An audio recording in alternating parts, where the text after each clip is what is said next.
समीर बेटा आ गए? हाँ माँ आ गया। चाय पियो।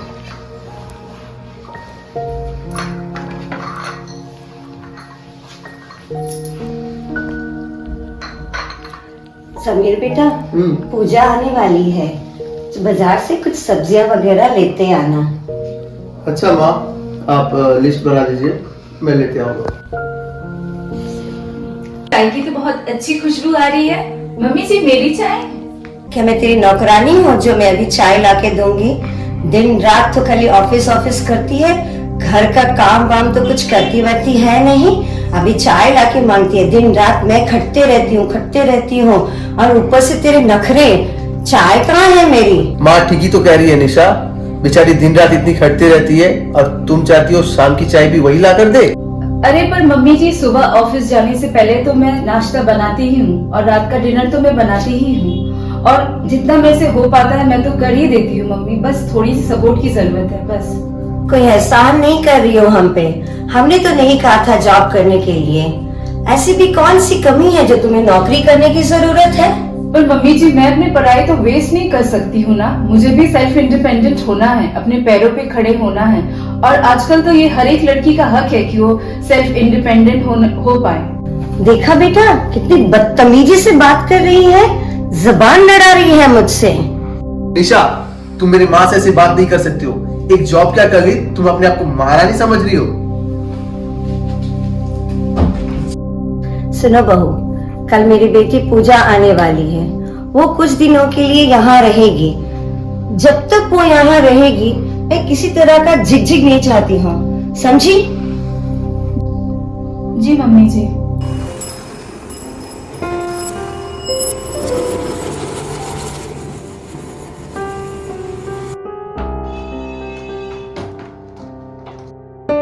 माँ, मैं आ गई। अरे मेरी बेटी आ गई, कैसी है?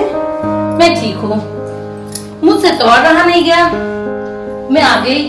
बहुत दिनों से आप लोगों को बहुत मिस कर रही थी। घर में सब कैसे हैं? सब ठीक है। पूजा कैसी हो? मैं ठीक हूँ भाभी। और घर पे सब कैसे हैं? सब ठीक है। अरे बहना, तू आ गई। घर पे सब कैसे है? सब ठीक है भैया।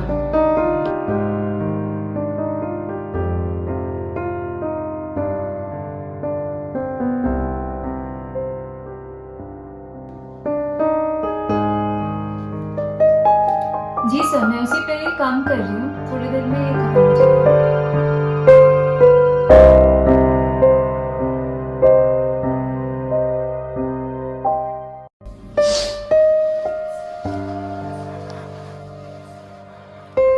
बहू, आज सब मेरी बेटी का पसंद का खाना बनेगा।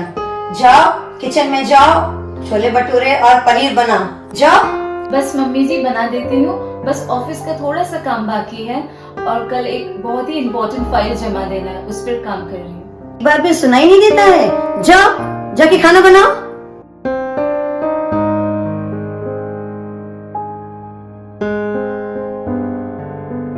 हाँ बेटी, तू बता, अब सब कैसे चल रहा है घर में? पूछो माँ, घर पर सब मेरे नाक पे दम करके रखे हैं। मैं कब से इन्हें बोल रही हूँ कि मुझे जॉब करनी है। मेरे सास है कि मुझे परेशान करके रखी है। अरे पर ये तो नाइंसाफी है। तू इतनी पढ़ी लिखी है, तुझे तो पूरा हक है जॉब करने का। सच में अजीब लोग हैं ये लोग। हाँ बहन, तुझे तो पूरा हक है जॉब करने का। अगर तू बोले तो मैं जीजा जी से बात करूं? नहीं भैया, वो मुझे कभी भी सपोर्ट नहीं करते हैं, खास करके उनके माँ के सामने तो कभी नहीं। दोनों मिलकर कुछ ना कुछ बोलते रहते हैं और मेरी कमियां निकालते रहते हैं और मुझे ताने मारते रहते हैं। जितना भी काम कर लूं दोनों के लिए, लेकिन कुछ भी नहीं। अब तो रोज रोज की झिकझिक से परेशान हो चुकी हूँ। पर बेटा, तुम उनके बातों से हार क्यों मान रही हो? एक बार समर से बात करके तो देख, वो जरूर तुम्हें समझेगा। आखिर पति है तेरा।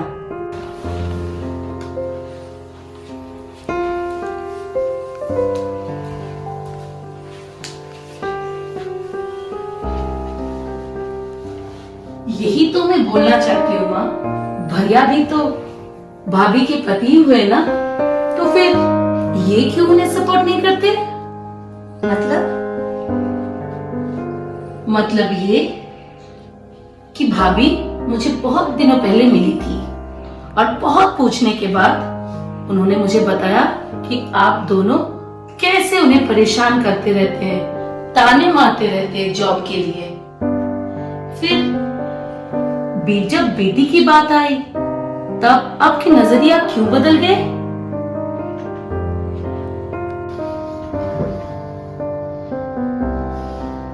बहू, मुझे माफ कर दे बेटा, मैं तुम्हें कोसती रही, परेशान करती रही। आज अगर पूजा मुझे नहीं बताती तो मुझे एहसास नहीं होता। हाँ निशा, एक पति होने के नाते मैं तुम्हें कभी सपोर्ट नहीं किया और मैं तुम्हें हमेशा गलत समझता रहा। आई एम सॉरी निशा, मुझे माफ कर दो।